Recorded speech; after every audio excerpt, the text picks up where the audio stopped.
Hello everyone, welcome back. In today's video, I'm going to show you exactly how to fix a Honeywell thermostat display that is not working in 2026. Now, many Honeywell thermostats rely on the batteries for the display and the controls. So what you need to do first is to simply remove the thermostat from the wall plate, and then you just have to simply replace the batteries with the fresh ones. Even if the HVAC system still runs, the weak batteries can cause the screen to go blank and behave strangely.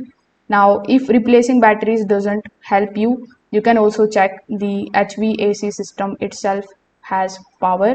A tripled breaker, blown fuse, or shut off switch near the furnace can cut the power to the thermostat completely. Now, some of the Honeywell smart thermostats also rely on the C wire for the continuous power. So, HVAC power problems can make the display go dark. Now, sometimes the thermostat loses contact with the wall plate. So, in this case, you can just simply remove the thermostat carefully and then snap it back into place firmly. Misaligned pins or the loose mounting connections can stop the display from turning on even when the power is available.